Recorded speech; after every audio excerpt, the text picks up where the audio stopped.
And we are streaming over.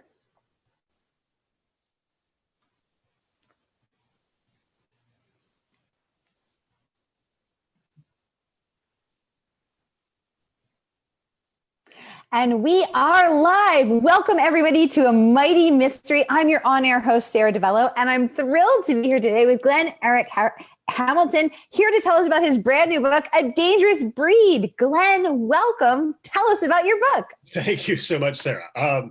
Well, let's show the book. See it. Let's see it. The book looks like. So it's an actual physical thing. You know, a lighthouse. In these virtual days that we actually are still producing physical things. Yes. So A Dangerous Breed is the fifth novel in the Van Shaw series. It's a series of adventure thrillers, primarily crime thrillers set in my hometown of Seattle, Washington. Yay. And Van is an unusual cat. He was raised by his maternal grandfather, who was a professional thief and career criminal, and raised Van in that life and with that sort of skewed moral compass along the way. So Van outgrew that. The two men had a somewhat violent contretemps, and Van escaped into the military for about 10 years. And in the course of the series, he comes home, reestablishes his life, and tries to be a gray cat in a black and white sort of world along the way, and it gets into various adventures and scrapes throughout that. It's a series very much inspired by the Travis McGee series from John D. MacDonald, and other series where the protagonist is a good guy looking for good things, but maybe works outside the law and outside of what we would consider polite society to accomplish his aims. So in A Dangerous Breed, Van's been home for a couple of years and gets a line of information on his mother, who died when he was about 6 years old. And he starts getting curious about what little he knows about her, what nothing he knows about his father, because she never talked about that when she became pregnant at 16. And starts following those threads. And it very much becomes a case of be careful what you wish for, because the individual that he comes across, who may well in fact have parented him, is not the sort of individual any sane person would want to meet. Having met them would logically flee the other direction. So that's where the title comes from. And the book is largely about how little we actually know about our parents. You know, we often get told things, and in our families, we take things for granted, or we make things up in our heads and just assume that's a fact.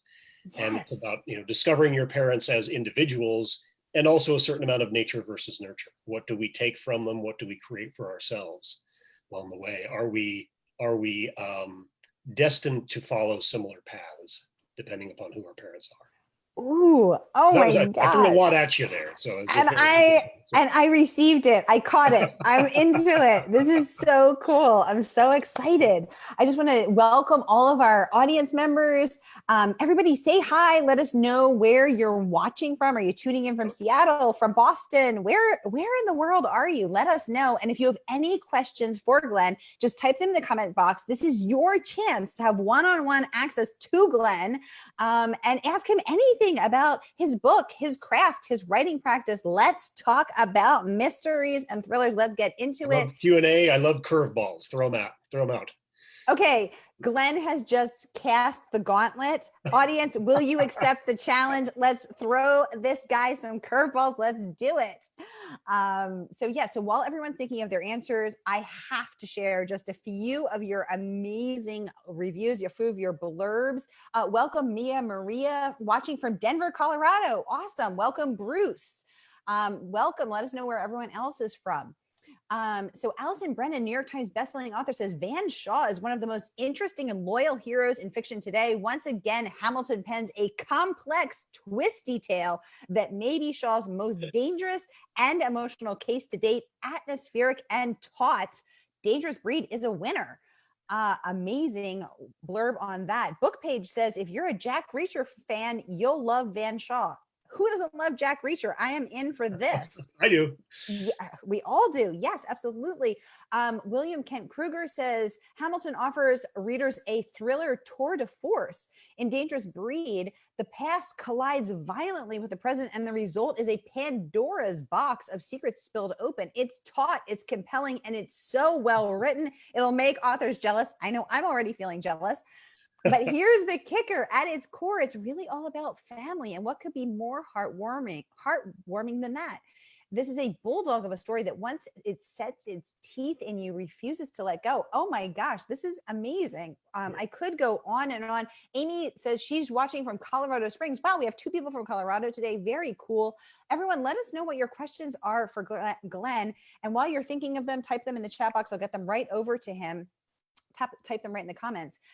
So Glen, tell us about your writing practice. Do you rise with the sun? Do you flow easily to your desk? Do the words pour out of you effortlessly? Or are you sort of clawing your way like a man through the desert, hard scrabble for every word? What's it look like? It's all of the above, depending upon the day, really. Okay. I will rise with the sun, and those first 500 words will go great, and then I'm clawing for the next 50. It can be a very cyclical thing. You just got to trust it'll come around again along the way. I do go through patches where I'm not writing a lot, where I'm just dealing with life, especially lately, as we all are.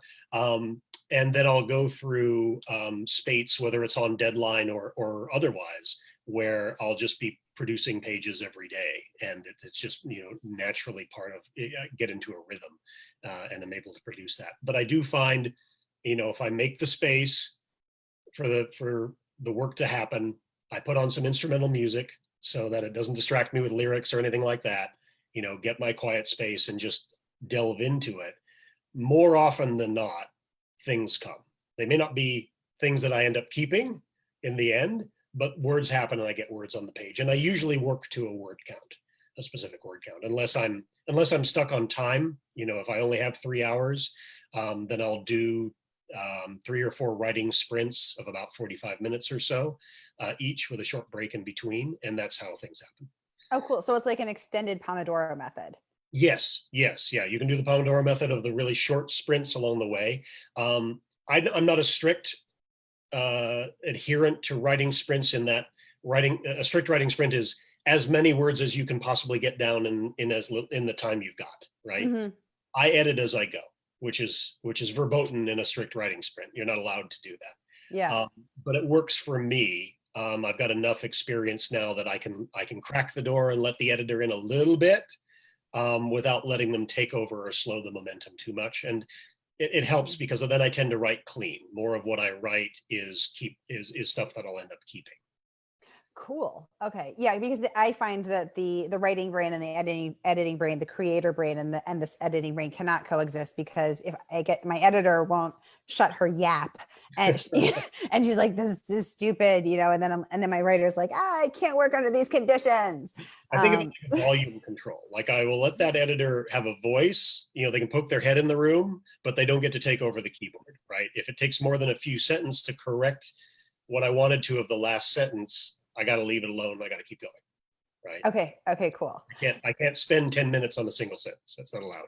No, unless, right. Exactly. Okay.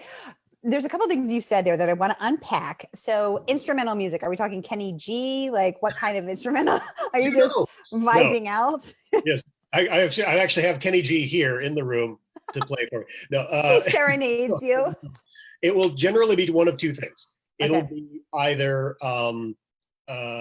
classical, generally classical piano or classical violin, nothing too bombastic. No, not a lot of timpani going on, no big kettle drums, it's generally smoother stuff, quieter stuff.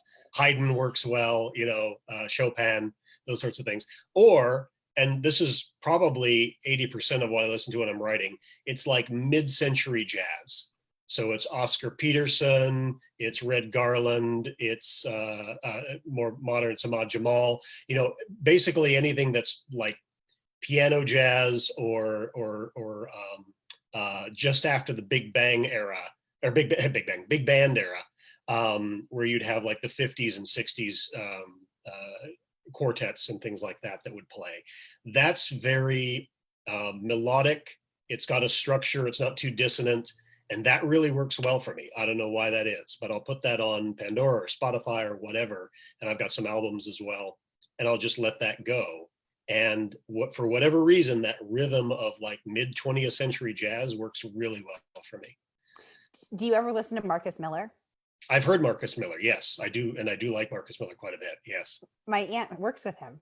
Really? Mm-hmm. Oh, that's fantastic. She tours with him. She's been working with Marcus for, my goodness, I don't even know, like 30 years or something. I'm going to have to put that on heavy rotation. That's fantastic. Yeah, exactly. You should check out his new album, Laid Black. Okay. But funny story. He actually did Marcus actually did the soundtrack for The Trumpeter Swan, which is a Disney movie. He does a lot of soundtracks, actually. He did Two Can Play That Game. But while he was here in Boston, I went to the rehearsal, and LA called and they needed him to redo one part of the music. So I gave Marcus a ride to the studio in my 14-year-old Blazer named Bob with no air conditioning on a 96-degree day here in Boston in August. So poor Marcus was like, I'm Jamaican, I can handle it. And I was like, okay, because there's no AC. All right. There we go. Oh my gosh. All right. We have a question from the audience. Gail would like to know, Glenn, your bio mentions that you grew up on a sailboat. What a cool childhood. Would you like to talk about that? Sure, absolutely. What's that like? The non-disclosure agreement has expired, so I can talk all about it now. So yes, my folks, when they got into hobbies, they really got into hobbies. And so, when I was young, they got into sailing, and we had a very small house, and we had a small sailboat that they learned on, and they decided they were going to sail around the world. So the plan was they sold both of those. They bought a much larger boat that was designed for ocean cruising, a 41-foot sailboat, pretty beamy. So held a lot of water, held a lot of fuel, was very rugged, very durable make. And the plan was that they were going to sail around the world when I finished high school. Are you an only child? I was an only child. Okay. So we moved aboard the boat when I was about 9. And the plan was I was going to go away to college, and they were going to sail around the world. And they did a version of that. Sail around the world is both very difficult and very expensive. And so then they had to save up and plan and train, learn, because they're not dumb. They prepared for this journey. They practiced. Wow. And so about the time I finished college, they went around the Pacific for about 5.5 years. And so they sailed to French Polynesia and Sea of Cortez in Mexico, and ended up in Auckland, New Zealand, and then came back, and they've been landlubbers ever since. But they definitely had their sailing adventure along the way. So wow. So when I grew up aboard a sailboat, we were moored, in a city, and I went to a regular junior high and high school, like kids do. I just walked farther to get to the bus. But on summers and holiday breaks, we would take the boat and go up into the San Juan Islands or Desolation Sound or areas of Canada, and just enjoy life aboard along the way. So it was very similar. The chores were different, but it was very similar to living in a very small apartment. If your family was in a very small urban apartment that maybe occasionally moved if the train went past, it would be kind of similar to that in many respects. Although occasionally I'd come home and the apartment would be gone, and then I'd have to go out to the end of the fuel dock and wait for them to come home. Oh my God, this is so crazy. I've never met anyone who lived above a boat, lived aboard a boat. Okay, so just to make sure I understand, at 9 years old, you moved from a house onto the boat, and you just lived on the boat. Yep. From 9 until 18. Until I went to college. Then you went to college. So you lived on the boat for 9 years. That was basically your whole childhood. Yep. And every day you would just get off your boat, walk along the dock. Because I was thinking, you must have been homeschooled. Walk along the dock. Yeah, that's exactly right. But you were not homeschooled. You would go to the school on the land, then go. Nope. So would you have friends over for play dates? Gail is saying, wow. Yes, wow. So would you have play dates? Could people come aboard or like? Yeah, absolutely. Okay. Friends would come aboard, we'd hang out. But of course, you're all sharing the space. So if the friends come over, the parents have to be in the same space usually as the kids, or they're up in the cockpit perhaps, and slightly separated. But that's the challenge. Is it's just like I said, it's like a small apartment where you're on top of each other, right? So it's that kind of shared experience along the way. But yeah, I would have friends over, and friends would join us if we went on trips. So, like a friend would come with us and we would be gone for 2.5, 3 weeks Oh sailing, my God. during the summer. And so, and the friends kept me sane and kept my parents sane because I wouldn't bother them all the time. So that worked out well. So did you have a bunk or your own room, or what was that?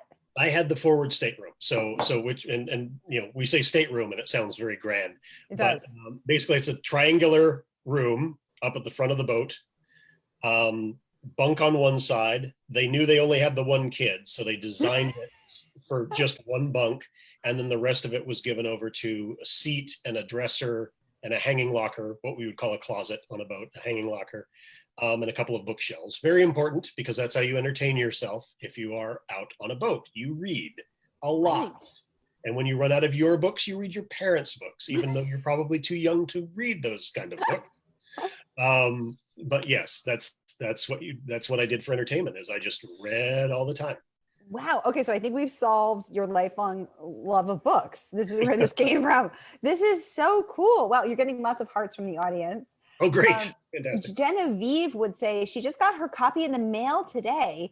Does Van go to Ireland, or do you think he will someday? I think he probably will someday. His grandfather, who raised him, was from Belfast. Left Belfast at the time of the Troubles in the 70s. Then came to Boston briefly. First time he was arrested was in Alston. That sounds like that's a good place to get arrested. Because at the time, I'm giving a lot of backstory here, but because at the time, the Winter Hill Gang and Whitey Bulger and those were basically running the city, Yeah. he could make a living there as a thief. So he came out to the Wild West of the Northwest, which was much less under control. And so, as a consequence, Van grew up speaking English, of course, but Irish as well at home. He would speak Irish. Oh, okay. And we have a good friend in Galway who is a speech therapist and speaks both English and Irish fluently. And she is my contact for those bits of Irish that I need to have in the books occasionally when Van speaks that. It's not in every book, but it's noted in the first one. It's going to be in this next one as well. Cool. But I'll have little bits of that there. But I would love it. I would love for Van to go to Ireland for his first time. If for no other reason, then I get to go back there as well. I've been there 2 or 3 times and have loved it every time. So Ireland is so great. And it is, they call it the Emerald Isles. But it wasn't until I got there that I realized it really is the greenest place you've ever seen. It's so lushly, richly, deeply green. It glows. It literally glows. It does. It does. Oh my gosh. I'm loving these questions from the audience. Keep them coming. This is your chance. Maria, Mia, or Amy, or Gail, Genevieve, anybody have any more questions, or anyone else who's watching who hasn't had a question yet? This is your time. So ask Glen anything. So Glen, let's get back to your reviews. Mm-hmm. What is the secret to crafting such a quote unquote taut, compelling thriller? Because everyone's, so many of your blurbs said it was taut and compelling. Again, giving us reviews that any author would be jealous of. Tell us your secrets. How do you write a taut, compelling thriller? Yeah, there's just as in the books I would grow up reading, there's almost always a central question that your protagonist is pursuing, right? They find out who killed this person, or they have to find out how to prevent this from happening, this terrible thing from happening, or they have to unravel a particular mystery. So there's like a driving question that they're always pursuing through it, but through that time there are other questions or conflicts that are always coming up at the time, right? Mm-hmm. And it doesn't necessarily mean a linear progression. I have to solve A to get to B, to solve that B to get to C, because that can honestly be very rote, and your readers can feel that rhythm. It's not a great thing. What you want really is a plot and subplot that interweave enough that they are always looking for the answer to this question. Ideally, any chapter should answer part of what's going on or raise a new question to keep them reading for the next one. Yes. Okay. That makes sense. So as you're pursuing, so would you say that that's the secret to writing this taut, compelling book I that you would say, have? yeah, if you know, taut generally means that hopefully you're not wandering off a field. Yeah, you cut the fat. You're pursuing the questions that the audience wants answered, right? Yes. So if your reader is just like, yes, but what happened to this person? And you don't answer that for 3 chapters, that's going to drive them a little nuts, right? It certainly drives me nuts as a reader. Unless there's an equally compelling question that I know I'm getting the answer to at the same time, right? And so that's keeping people on tenterhooks, right? That's letting them want to read more because you want to find out what happens, right? And mysteries, while they often have the central question of who done it or things like that, really good ones are almost always raising alibis or other questions or things that the audience would also like to know the answer to. And then finding that balance point, as you said, between not dragging it out so long that you drive the audience crazy, Right. but you do keep them going. Yes. Yeah, exactly. If there's a delay, if there has to be a delay in answering the big question of the book, you've got to involve them in action scenes. You've got to involve them in heartbreak. You've got to involve them in other things that are going on, so that they're as I said, they're discovering something new with every chapter. Every chapter's got to be new to the game, right? I love that. That makes sense. We have 2 more questions. Oh, a couple more questions. Mia would like to know, Mia Maria would like to know, do you think that Van might decide to start training for a different career? Yeah, tell us about that. Yeah. Well, that's it. Question. He's trying to find his purpose, you know. So he was a soldier. He thought he was always going to be a soldier. He can't be that anymore. So he needs to discover what that is. The problem is what he's good at is generally pretty antisocial. He's good at crime. He's good at stealing. He's good at violence. He's good at surviving, you know, when things come at him. None of those are necessarily very marketable skills in a polite society, right? So not if he wants to live, you know, the way that he'd like to live. So discovering his purpose is really kind of the major arc of the book. In the end of A Dangerous Breed, he's actually, this is a nice teaser, he's actually pretty much got a line on what he wants to do. And some of that is related to what he discovers, of course, about his parents and about his mother and what she was trying to do with her life before it was cut short. That's Mia, I hope that answered your question. That sounds great. Mia saying yes, now that his military career is essentially over. Exactly. Amy would like to know, I'm interested in how Van would look at the federal government coming to Seattle like they are in Portland right now. I love that question, Amy. Yes. Speaking for all of us, tell us, Glenn, what would Van feel about that? Yeah, well, there's a question of timeliness there, right? If, you know, when we write books, we're generally writing them a year or more in advance of publication. And so, you know, how much can you write about current events, given that it will no longer be current very soon? Right. And so for Van, in the early days of the pandemic, before the Black Lives Matter and other protests and movements really became a part of our national consciousness, when we were all just dealing with quarantine. And in the early days of that, I felt pretty compelled, because Seattle was very central to the start of that in the United States. I needed to know what Van was doing. And so I wrote a short story called Essential Business and put it on my blog for free. So there's a key for listeners, folks who are listening now, is there's a free short story on my website that folks can read.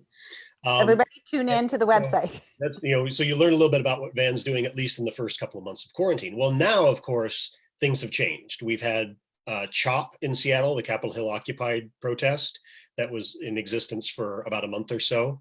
And now we see in Portland, there's reports of federal agents who do not announce themselves and seem to actually disguise which agency they're with, taking people off the streets, apparently. To undisclosed locations. Not booking them officially, right? So there's no record. They don't book them. They just detain them, photograph them, and let them go. Yeah. Which is, you know, what secret police do.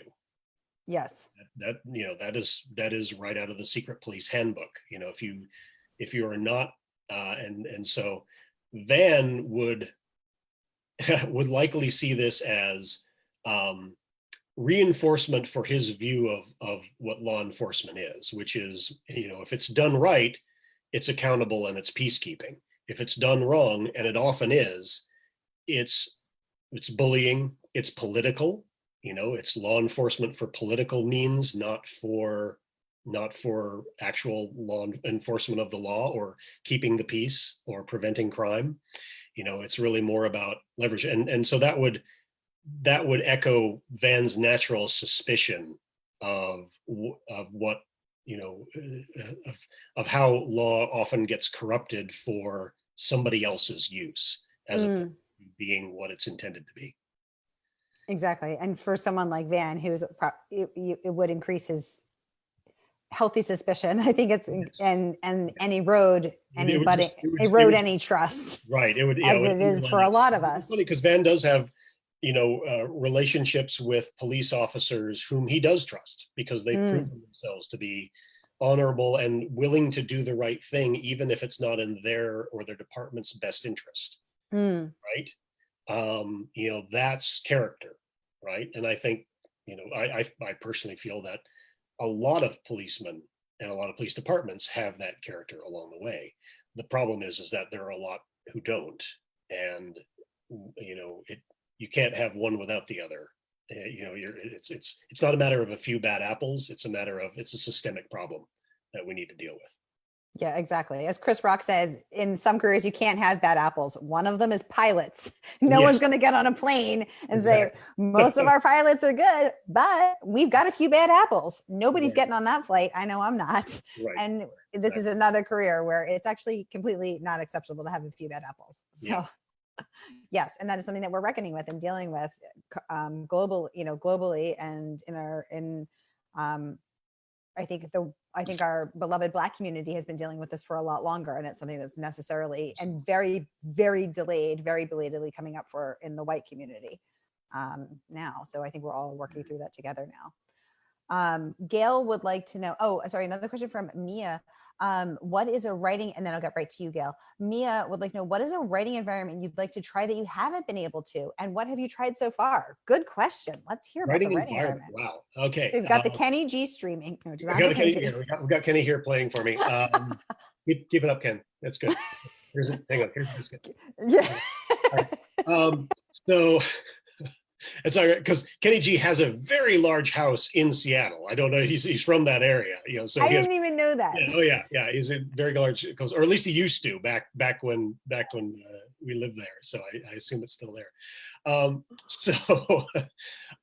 Writing environment, that's interesting. I've done everything from writing at a day job desk to writing, bundled up in bed with the laptop, to just grabbing 15 minutes while waiting for the bus. So, I firmly believe you can train yourself to write anywhere along the way. Wow. For me, the key is the music. If I turn on the music, that's the Pavlovian response that gets me writing. Yes. Okay. That makes sense. Your brain's like, oh, I got to work now.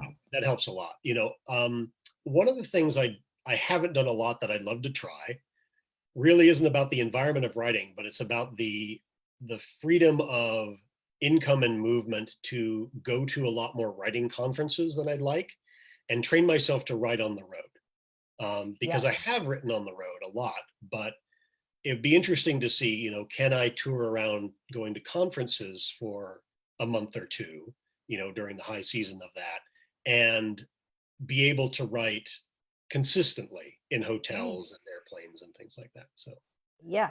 Let me know if you're able to do that. I know I cannot. Well, actually. I'd like to try it just to go to the conferences, really. But being able to write during it would be great too. Yeah, exactly. I have never been able to do that because there's, my conference self, which is the outgoing, on self, and then there's my quiet, inward focused, not engaging with other people, writing self, and I've never been able to merge the two, and I cannot write on airplanes. Now, when you take like the Myers-Briggs and the other things, like, are you on the line between introvert and extrovert? I am an extroverted introvert. So I'm definitely an introvert. Like and I've learned that, So this is something I actually learned. I thought that introverts were just, sort of very quiet, hobbits, like, cave dwellers like myself. And extroverts were like my husband who, loves to be out and about and chatting with people. But I actually learned that introverts are very capable of that, as I can get up on a stage and moderate a panel or give a talk or whatever, but it's what fuels you. So what fuels me is silence and solitude. When I'm drained and exhausted, I want silence and solitude. I want a book. I want to curl up with my puppy and I want to be by myself. Whereas what fuels my husband is like chatting with people, talking with people, going to dinner, going to parties. And that's what fuels, so that's like the real difference. I'm definitely, by that standard, an introvert. Like I love my silence and solitude, but I have an extroverted self. It just takes a lot of energy to do it.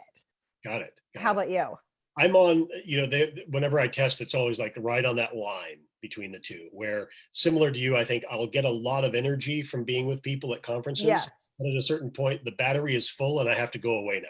Yeah. Right? Yeah, it's like, okay, yeah, I'm done. I'm exhausted. Yes. I just got to go rest for a while and get some of that energy out by writing or just having quiet time. So it's the quiet time that refuels you. Yeah. Yeah. Okay. So.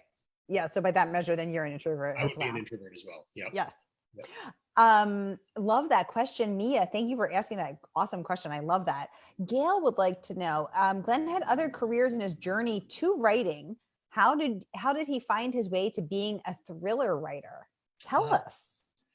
I'll hit the thriller part of that before I hit the writer part of that. I'm a thriller writer because that's what I grew up reading. I would grow up on the boat. I grew up reading adventures and mysteries and crime stories and things like that. And probably if I grew up reading poetry, I might want to be a poet. But I didn't. I grew up reading airplane novels and potboilers and Agatha Christie and all these wonderful things. And that kind of story is always what jazzed me. So the writing part of it, I always enjoyed writing. I wasn't really necessarily drawn to do it. I never minded doing creative writing in school or even reports and things like that. That was all fine. I didn't have a block for that. But there was a part in the back of my brain, I kind of always knew someday I'm going to write. It was just sort of there. And early on, I'll digress for just a second. When I was, I think in college, a friend of mine took me to a science fiction convention. You're getting a lot of hearts and thumbs up for this, Glenn. Okay, great. A friend of mine took me to a science fiction convention, and there was a panel with writers of sci-fi.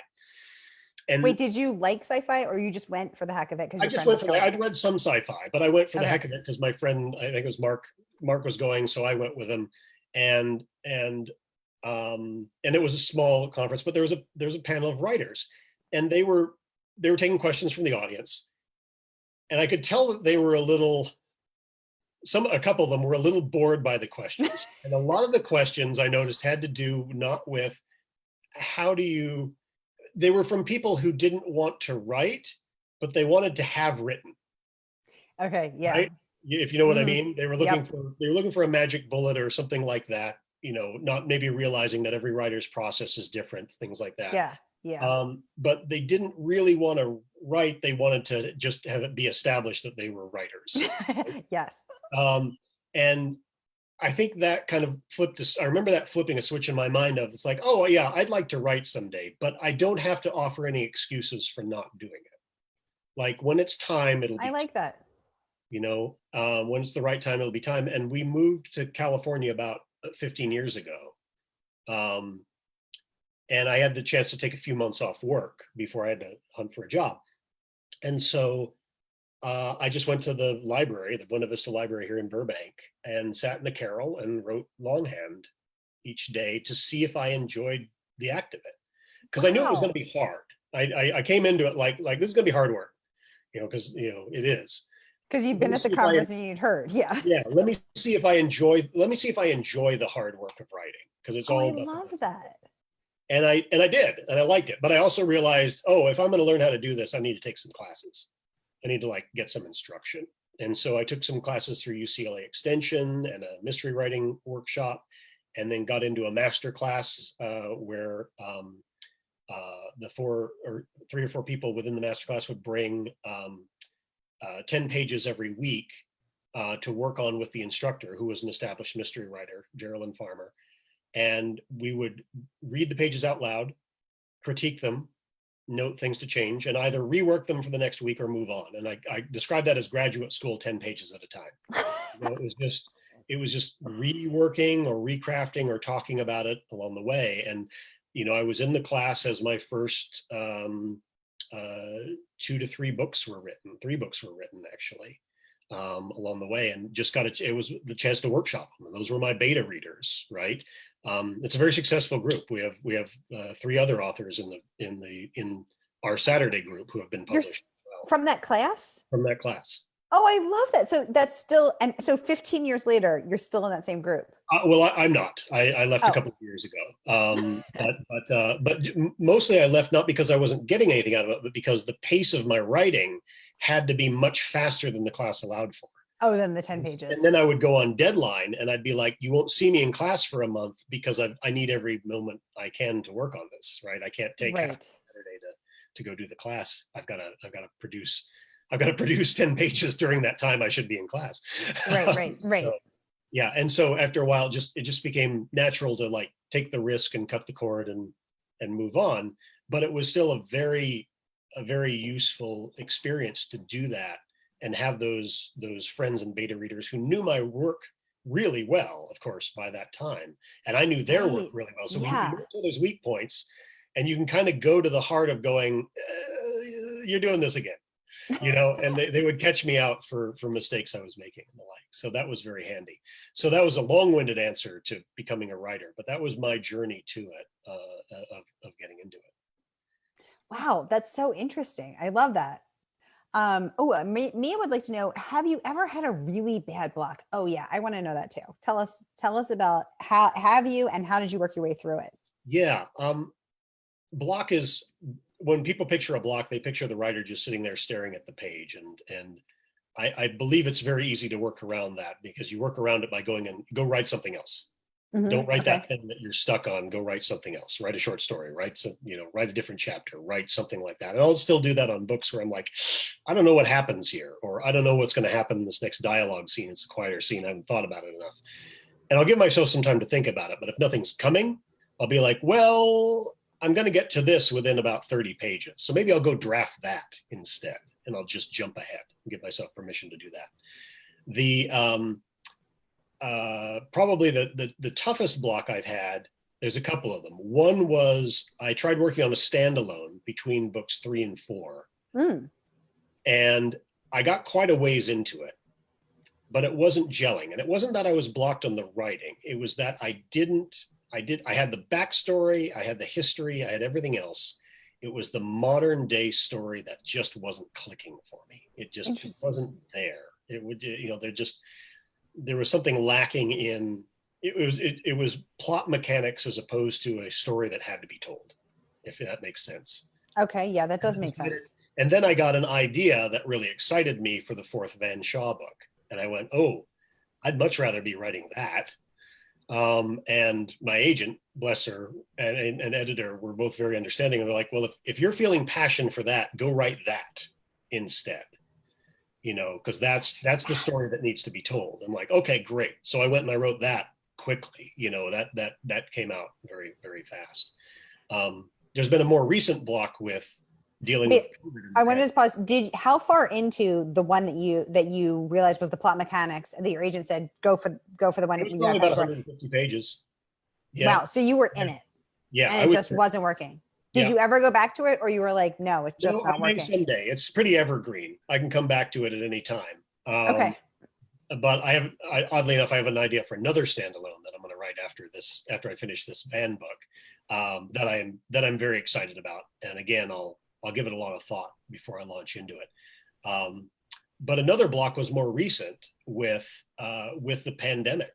Yes. I had a really hard time in the first 3-4 months of this year getting going. Me too. That's due this fall, just because I'd write, but it wasn't gelling because there were just so many mental and other distractions going on. It was really tough. It wasn't a block as in I couldn't produce pages. It was a block as in the pages, the ideas I was having weren't exciting me. And interestingly enough, writing that short story helped to knock some of that free. Because I'm like, that's so okay, cool. this is timely. This is right now. I was literally reading, I have a subscription to the Seattle Times to keep up with local news. And I was reading the news every day to try to go, okay, still valid? Is this still happening right now? Are they still setting up the football stadium as a possible care facility? Yeah. They've been doing that for a while. They were bringing Army doctors in to do that. Yeah. Before they realized they didn't need it. But for about 3 weeks there, they were planning to house patients in the stadium because they had run out of room. Yeah. It's hard to, I'm going to say it, it's impossible to work under these kinds of conditions when you're seeing your football stadium become a makeshift hospital, or when you're seeing, the refrigerated trucks outside in New York with bodies because they can't, deal with them fast enough, or, Absolutely. the hospital tents on Central Park. It's a lot. It's impossible to just be like, well, anyway, Van, back to Van. Yeah. And it's odd writing the current book now, because I've got to assume that within a year when this is published, the world has changed and we're back to something resembling normal. God willing. So, yes. and I don't necessarily want to talk too much about what had happened in the pandemic, because then that confuses readers later when they're reading it, so it's very challenging. Fortunately, writing that story kind of knocked things loose for me, and I was able to really get in gear with book 6, which is what I'm working on now. I love that. Yeah, exactly. And I was talking about this with Ann Kim, who I was just interviewing right before this. Yes, and we were talking about how, how is this going to affect it? And do you incorporate it? Do you ignore it? What's it? Because the world is so different. I mean, I was jokingly tweeting a couple of weeks ago, creating a mock romance story where it's like, and he took off his mask and she took off her mask, and then they hand sanitized for the CDC recommended 30 vigorous seconds. It's like, I don't know. It's so crazy. Mia says, this is a great interview. Thank you so much, Mia. Thank you for your great questions. Thank you for being here. She says, it sounds like your agent and editor make an awesome support team. Yeah. Tell us about your support team. How do you work with them? Are they great? Have you been with the same ones the whole time? Are you ever like, no, you're wrong? What are ever disagreements or their drama? Give us the 411. There's no real gossip. Spill the tea. There's plenty of drama in my head writing. I don't need drama publishing too. No, I work with great people. I'm going to give the short version of this story. I met my agent when I went to the Thriller Fest conference in New York City in 2013. Oh, cool. And at that time, I had been with my writing group for about 5 years. You're getting hearts for this. And great. And I had a manuscript that was pretty much ready to go. And I just wanted to get some practice pitching. So I went to their pitch fest, which is like speed dating with agents. You sit down, you pitch your work. They say, send me this, send me that. No, thank you. You move on to the next person. It got a lot of interest, which was great. And out of that, I was lucky enough to get a dynamite agent, Lisa Vance with the Aaron Priest Agency. And Lisa's, agents are the first person to champion your work. They're like the first person out of your circle to say, this is worth something. I think somebody will buy this, and they go out and they champion your work. And the validation of that is just gigantic. It's just huge. And then the second level of validation comes from an editor who buys it and holds it close to their heart and shepherds it along the way. And they do that with every book, right? Hopefully for as long as the working relationship lasts. And so I've been very fortunate in not only having a fantastic agent, but I have a fantastic editor, Lissa Kirsch at William Morrow. Lissa's an executive editor there. She knows what works. And the reason there's not a lot of drama is because I shut up and listen.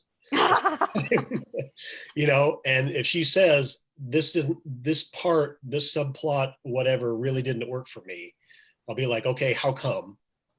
And I'll listen to it and hopefully I'll be bright enough to take that advice and go change it along the way. Because number one, I think they know their business really well, and I want to listen to that. But number two, it's, even though I've written at this point 5 books, almost 6, I still feel I'm very much a student. And I hope I never kind of lose that, of feeling like a student along the way. You know, in that I had a background in the martial arts for a long time. And one of the things I loved about the martial arts is you're always learning. You're never done. You know, as one of my instructors says, a black belt just means that you're a serious student. Now you can start learning, right? Now that you've done the work to prove that you're serious about it, now you get to start learning, right? So writing is kind of the same way. It's like, well, now that I've produced 5 books, now I get to really start learning. You know, I can branch out. I can try different things. I can try stuff that scares me, you know, because I know I can write a book. Let me see if I can write a better book. Let me see if I can write a different book. So what scares you? Changing tense. This new one I'm writing is in a different tense. The first 5 books have all been in first person. So they're all from Van's point of view, and I know his voice super well. And now I'm going to branch out, and we're going to see him through other characters' eyes. And we're going to be third person. I wrote the short story in third person deliberately to practice, to work that out a little bit. Playing with structure. I play with structure a fair amount in the books, A Dangerous Breed. Hold it up again. Hold it up. Let us see. Hold it there for a while so you can really see it. A Dangerous Breed plays with structure quite a bit along the way, in that there are what I call interstitial chapters that show Van at younger ages. There's people are saying, "Ooh, you're intriguing us." One plot line might resolve itself much earlier than you think it does, but then resurface later. You know, things like that aren't a strict linear thriller structure fascinate me, because they're both surprising to me, but they're surprising to the reader too. Where a reader will go, "Oh, I wasn't expecting that to happen. I thought we were on this path. Okay, we're over here now." Yeah. And that's always fun to do. But I find if I'm writing a little bit on the tightrope, that's a very good place to be. Ooh. Yeah, and we're getting some oohs from the audience. So I think we're all intrigued by this. We're here for it. Another question from Gail this time. Joe Lansdale is also a martial arts person. Is there something about writing thrillers in martial arts? Maybe it's the study along the way. I'm a huge Joe Lansdale fan, by the way. I just finished rereading The Bottoms not long ago, and I also finally caught up with the last season of Hap and Leonard on TV, which came out a couple of years ago.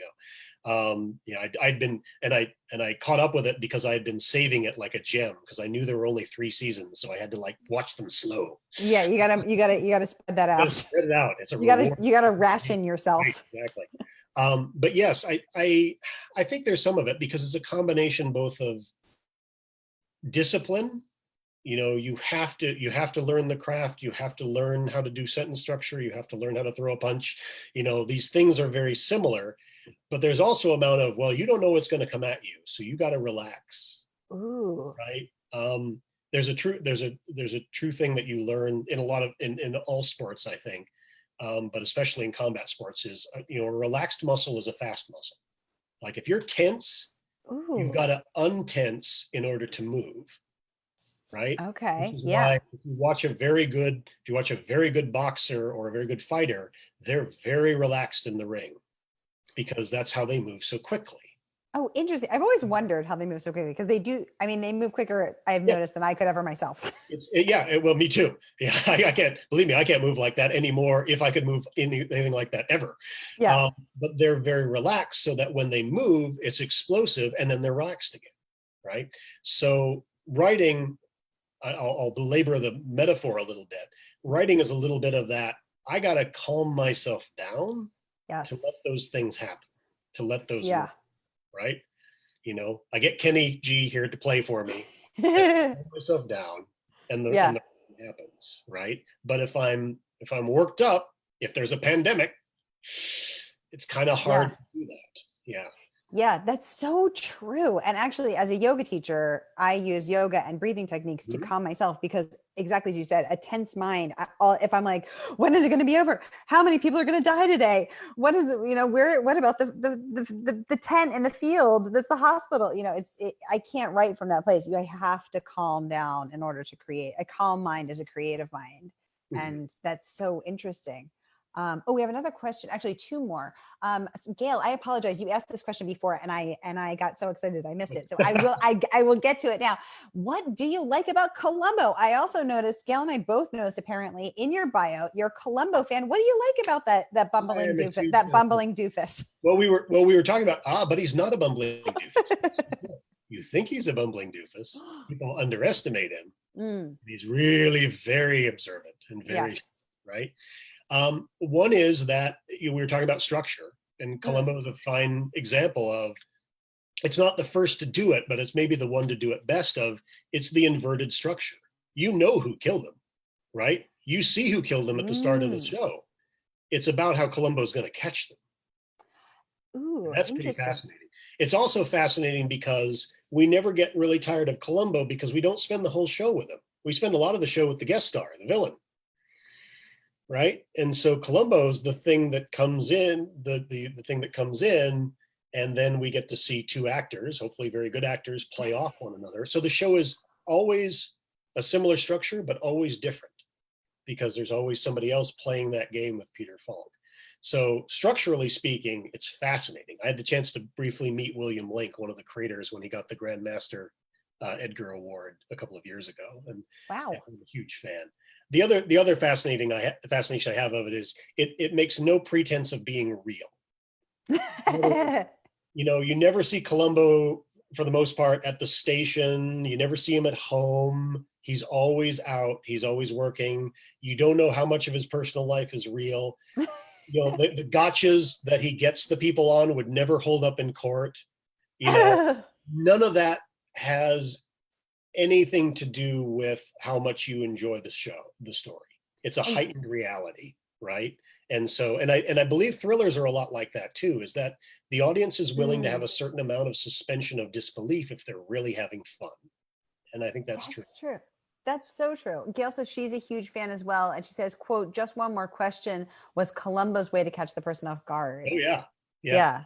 Yeah, that just one more thing. Just when they're relaxed, you hit them. Genevieve would like to know, what do you do to relax? Yeah, great question, Genevieve. What do you do to get into that relaxed, calm mind, relaxed muscle state so that you can create, so that you can move Yeah, fast? Tell us. some of it is making the space. You find the quiet space. You turn on the music. You throw Kenny G a biscuit. But but a lot of it. Exercise helps a lot too. Mhm. I've enjoyed sports and other things my whole life. I like yoga as well. And I like it's a nice contrast with boxing. So it's nice to throw both of those into the mix. But exercise is really the way that I find that I de-stress because it's one of the only times I can turn off my head. Yeah. It's like when if I'm exercising this hard, I can't think about anything else while I'm exercising. And so Right. it's a nice mental break. You must be exercising harder than me. I just pedal gently. But uh, you know what it's like with yoga, right? When you're focused yeah. on the sequence along the Yes. way, that's pretty much all you can do is do that sequence, right? That's true. That's very true. Gail pointing out, Mrs. Columbo has no first name, nor does Columbo himself. Yeah, who is Right, who right. is this mysterious man? Oh my gosh. Um, Glen, I know I am. This has been such a fantastic interview. We have loved having you here on A Mighty Mystery, right here on Mighty Blaze. I know you have another interview in just 8 minutes, and I want to give you a chance to have a sip of water and do some shadow boxing. Right, right. Get However up. you get yourself hyped up for your Oh, this next has been interview. wonderful. Thank you so much, Sarah. This has been so wonderful. Thank you to our wonderful audience. Thank you for all your amazing questions. They have been so thoughtful and interesting, and they have really helped us to get to know Glen better. So thank you for joining us. Thank you, everybody. Glen, we cannot wait to read your book. Everybody, buy A Dangerous Breed. Buy it if you can through our very special partnership, bookshop.org, to support independent bookstores who we love Yes. and who need our dollars right now. And it's on sale. So it's a win-win-win for everybody. I will post the link in the interview. Everyone, Gail says this has been great. Thank you, Sarah and Glen. Thank you all for joining us. And we will see you next time right here on A Mighty Blaze. Thank you so much.